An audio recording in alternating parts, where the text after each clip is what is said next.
Maaf nih mengganggu nih. Apa kabar sebelumnya? Baik, alhamdulillah. Apa kabar? Kamu Karisma? Iya, ya Om. Mengenai kemarin putusan Mahkamah Agung yang akhirnya ternyata permohonannya ditolak oleh MA, permohonan dari Pak Fadil Muhammad ini gimana Om sih? Mungkin saya luruskan ya. Jadi bukan permohonannya Pak Fadil yang ditolak, tapi permohonan kasasi kami yang diterima oleh Mahkamah Agung dikabulkan. Jadi berawal dari gugatannya Pak Fadil di Pengadilan Tata Usaha Negara yang dia mempersoalkan adanya keputusan SK dari lembaga DPD tentang pergantian anggota DPD dari unsur, jadi pimpinan MPR dari unsur DPD itu dilakukan pergantian oleh lembaga DPD. Jadi memang di MPR itu ada fraksi-fraksi, ada utusan dari fraksi, dan salah satunya adalah utusan dari golongan atau utusan dari kelompok DPD bahasanya ya. Nah, dari kelompok DPD itu awalnya memang Pak Fadil, tapi setelah rapat paripurna dan sebagainya akhirnya dilakukan pergantian. Nah, pada proses pergantian ada SK 002, namanya SK 02 itu melakukan pergantian dari Pak Fadil diganti oleh Pak Tamsil. Nah, itulah yang menjadi problem.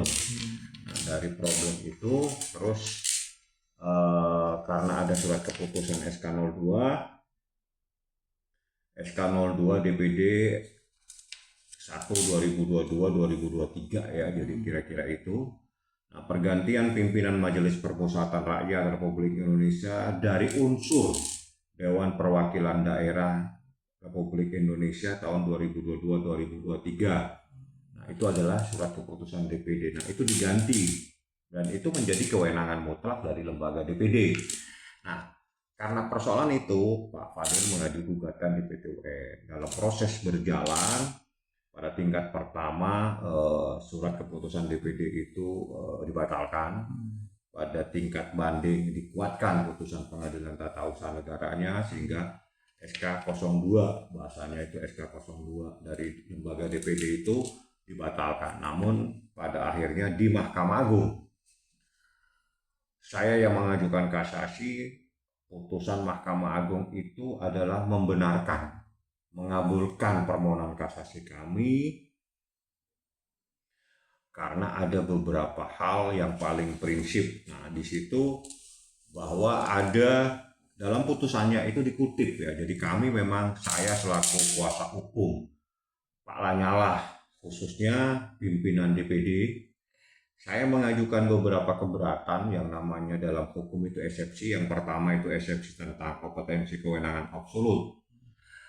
Yaitu kenapa saya katakan terjadi kewenangan absolut, karena itu bukan menjadi kewenangannya Pengadilan Tata Usaha Negara. Yang kedua, eksepsi tentang error objekto, karena penggugat menggugat surat keputusan DPD yang tidak pernah diputuskan.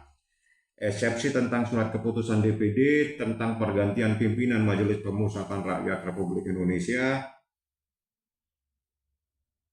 bukan objek sengketa tata usaha negara karena surat keputusan tersebut dikeluarkan oleh lembaga legislatif, bukan lembaga eksekutif.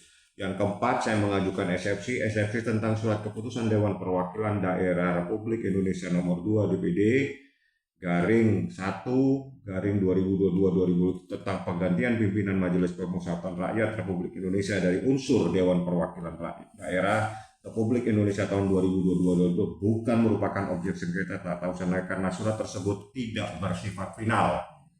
5. Eksepsi tentang gugatan penggugat tidak jelas. 6. Eksepsi tentang gugatan penggugat tidak jelas kabur karena dalil yang disampaikan penggugat merupakan sengketa politik, bukan sengketa hukum. Nah, dari beberapa eksepsi kami ini, salah satunya eksepsi yang terpenting itu adalah eksepsi yang menyatakan bahwa surat keputusan Dewan Perwakilan Daerah Republik Indonesia nomor 2 DPD tahun 1 2022-2023 tentang pergantian pimpinan Majelis Permusyawaratan Rakyat Republik Indonesia dari unsur Dewan Perwakilan Rakyat itu bukan merupakan objek sengketa karena tidak final. Nah, itulah yang dijadikan dasar sehingga Mahkamah Agung mengabulkan permohonan kasasi kami dan putusan pengadilan tata usaha negara Jakarta dan putusan pengadilan tinggi tata usaha negara DKI itu dibatalkan oleh Mahkamah Agung dan dikuatkan, menyatakan bahwa gugatan tidak dapat diterima karena putusan yang dipersoalkan itu bukanlah tidak bersifat final dan itu bukan objek sengketa tata usaha negara. Nah, dengan adanya putusan tersebut, maka secara yuridis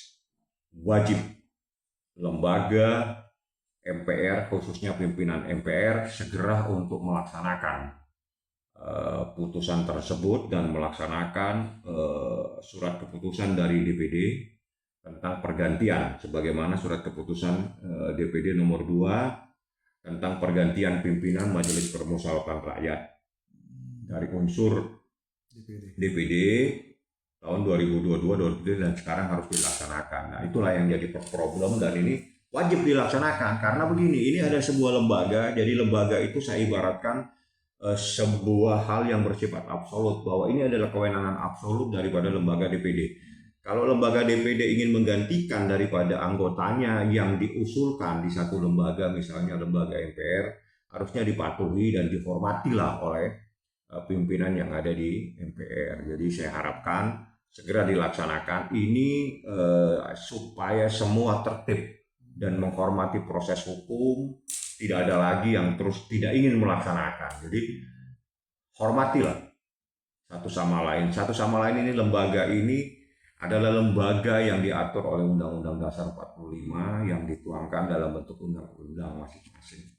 Itu harapan saya segera lantik Pak Tamsil Lingrum, entah itu 1-2 hari ini saya harapkan segera, karena ini adalah putusan kasasi yang menyatakan bahwa apa yang dipersoalkan oleh Pak Fadil itu adalah bukan keputusan tata usaha negara. Jadi kalah beberapa kali, termasuk kalah dari Pengadilan Negeri Jakarta Pusat sama saya.